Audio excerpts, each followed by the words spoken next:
Bismillahirrahmanirrahim. Assalamualaikum warahmatullahi wabarakatuh. Alhamdulillahirabbil alamin.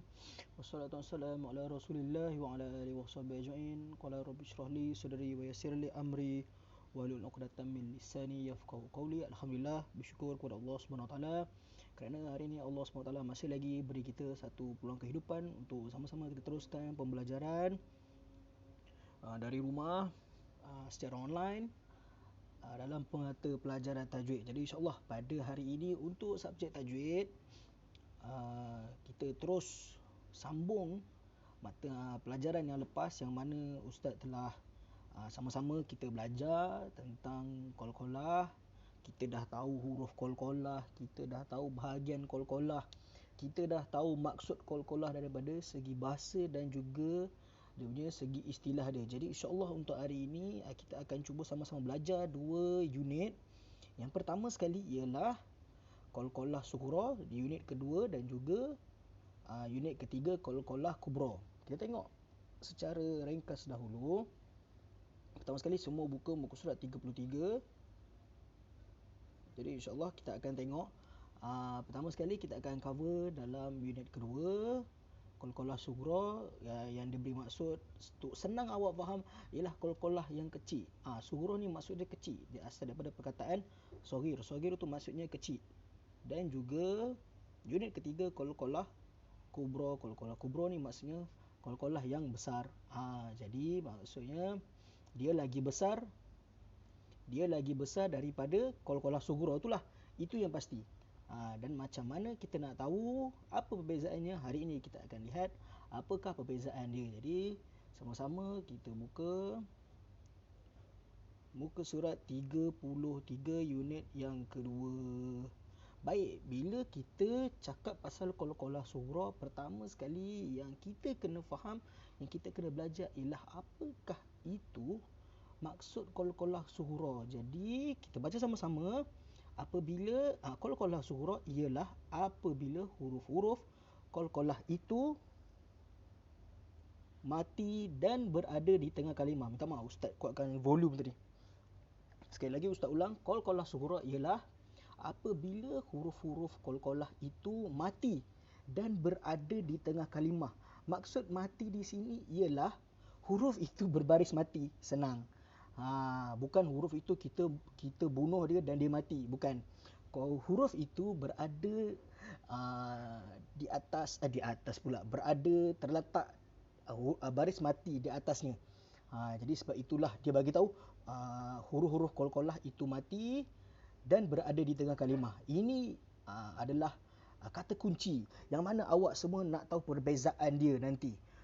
Di hujung pelajaran bila kita dah tahu qalqalah kubra, qalqalah sughra, qalqalah kubra dan juga qalqalah akbar, kita akan nampak perbezaan dia melalui maksud di setiap qalqalah ini. Dan juga sudah tentu daripada segi misal dia.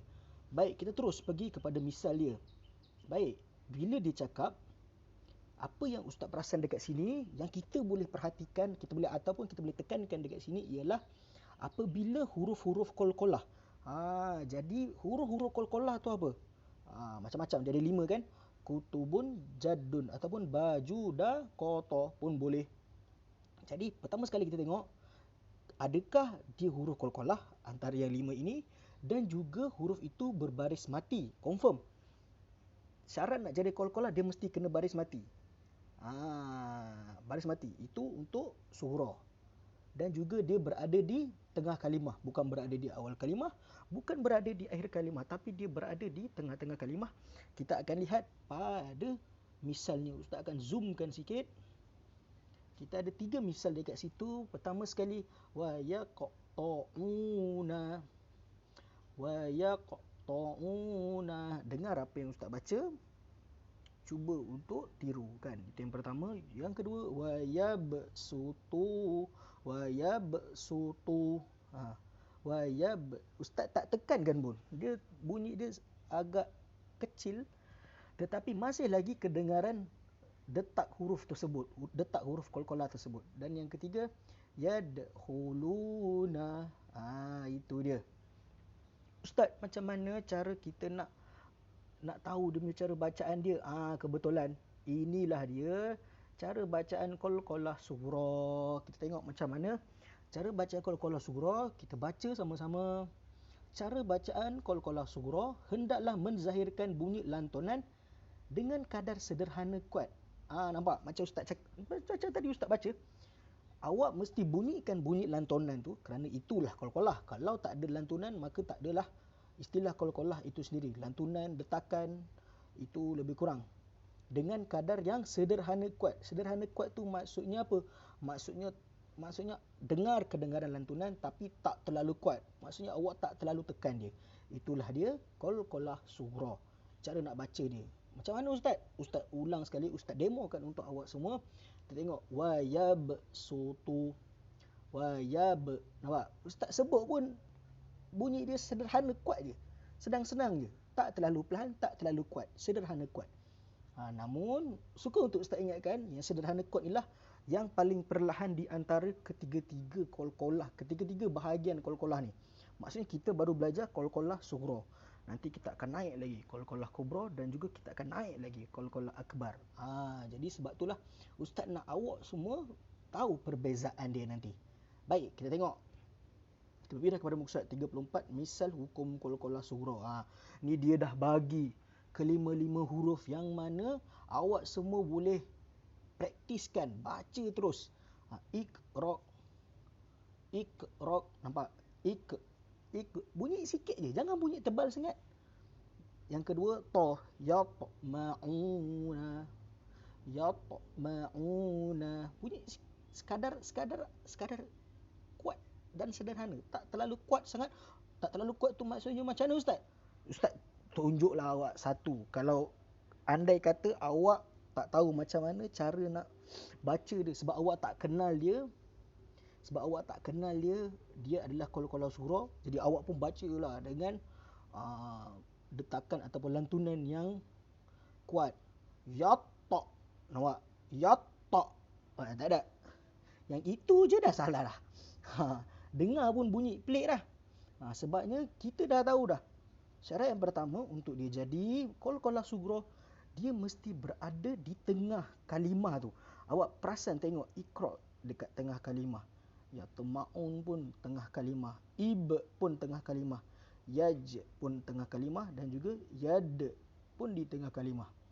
Kelima-lima contoh ini menunjukkan satu pattern yang sama, iaitu qalqalah sughra mestilah berada di tengah kalimah dan huruf qalqalah itu berada dalam keadaan mati ataupun berada dalam berbaris mati pun boleh.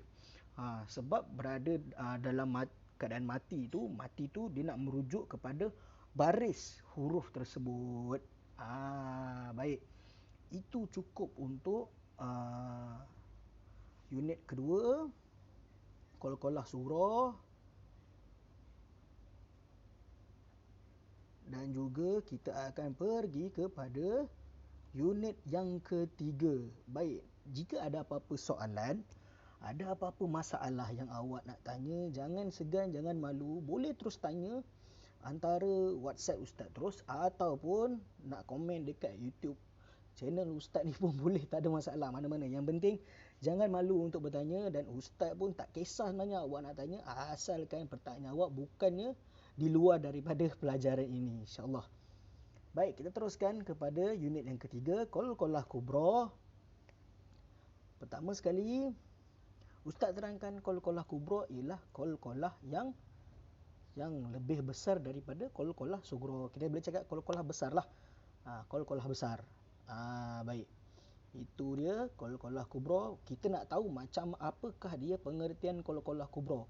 Kan? Tadi kita dah tahu dah pengertian qalqalah sughra. Sekarang kita nak tahu pula pengertian qalqalah kubra. Kita baca sama-sama. Qalqalah kubra ialah apabila huruf-huruf qalqalah dimatikan di akhir kalimah kerana waqaf. Baik. Pattern pengertian dia seakan sama seperti qalqalah sughra kerana dia bagi tahu kita apabila huruf-huruf qalqalah dimatikan di akhir kalimah.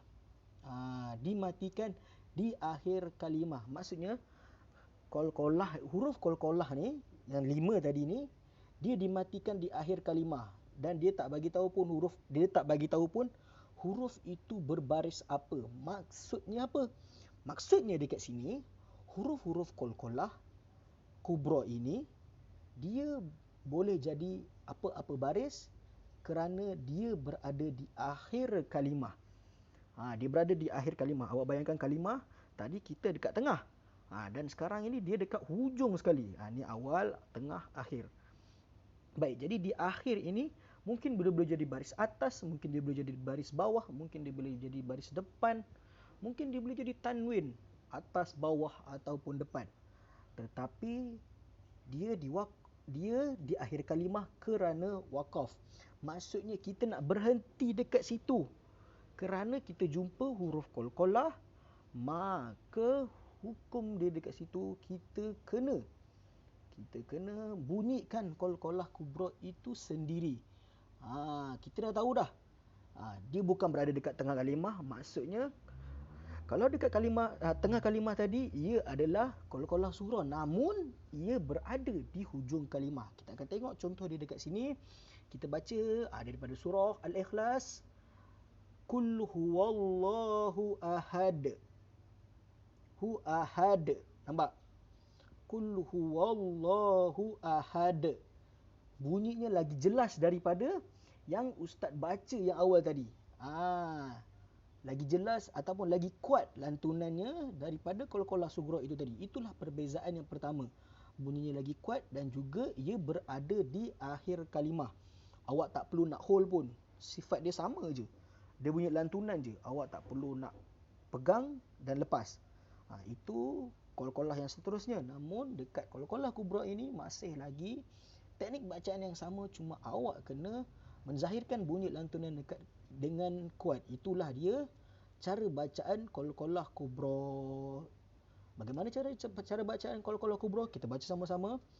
Cara bacaan qalqalah kubra hendaklah menzahirkan bunyi lantunan yang kuat. Macam tadi ustaz baca, Qul huwallahu ahad. Nampak? Ustaz sebut ahad. Tu ada. Bukan sengaja ustaz nak bunyikan, tapi itulah dia cara untuk kita membaca qalqalah kubra. Kita dah tahu dal salah satu daripada huruf qalqalah dan kita nak bunyikan dia mengikut. Jadi bunyi qalqalah kubra dia lagi kuat daripada qalqalah sughra tadi. Maka kita bunyikan dia dengan lantunan yang kuat. Dan kita tengok misal hukum qalqalah kubra. Misal hukum qalqalah kubra ni pun ada 5 kan. Kita tengok, kita baca yang pertama bil qist. Nampak? Bil qist. Ustaz matikan, ustaz tak sebut pun huruf ataupun baris ta yang berbaris bawah tu, ustaz matikan dia, ustaz waqafkan dia, tapi ustaz bunyikan huruf ta itu sendiri. Sebab apa? Sebab sifat dia yang qalqalah tu sendiri. Dan juga huruf qaf dekat sini al-falaq. Nampak? Al-falaq. Lepas tu huruf ba, kalau biru pekat sikit tu, takzib. Takzib. Yang keempat al-buruj. Al-buruj. Nampak? Al-buruj. Ada bunyi. Dan yang kelima wathamud. Wathamud. Habis ustaz kalau saya baca wathamud, salah lah. Dia tak jadi qalqalah dekat situ. Maksudnya teknik cara bacaan awak salah di situ. Kerana di situ ialah qalqalah kubra. Baik. Itulah dia muka surat 33 dan juga 34. Ustaz memang sengaja tinggalkan awak muka surat 36 kerana ini ustaz akan minta untuk baca pada pelajaran seterusnya. Pada pelajaran seterusnya insya-Allah. Jadi ustaz nak pertama sekali awak bacalah untuk persiapan pelajaran seterusnya muka surat 36 dan juga 37. Itu untuk persiapan pelajaran seterusnya. Dan juga latihan ustaz akan berikan dalam grup WhatsApp. Ustaz akan berikan dalam satu kopi gambar saja. Awak ada pilihan untuk salin ataupun awak print daripada gambar tu. Kalau tak boleh print, salinlah. Salin dalam buku tulis. Kalau boleh salin, print tuliskan jawapan dalam tu dan juga tampallah di dalam buku tulis tajwid awak. InsyaAllah moga-moga apa yang kita belajar hari ini, wallahu ta'ala alam, moga-moga ia menjadi satu ibadah untuk diri ustaz sendiri dan juga diri kita semua. Moga-moga memudahkan lagi kita dalam kita membaca Al-Quran supaya kita lebih pandai dalam bacaan Al-Quran, dan juga moga-moga kita boleh cepat memahami maksud Al-Quran dan juga boleh memahami dalam kehidupan seharian kita, dan kita menjadi lebih rapat dan juga lebih erat dengan Al-Quran itu sendiri. Dan semoga Al-Quran itu memberi syafaat kita apabila kita telah meninggalkan dunia ini nanti, insya-Allah. Itu sahaja untuk kali ini. Wabillahi taufiq wa hidayah. Wassalamualaikum warahmatullahi wabarakatuh.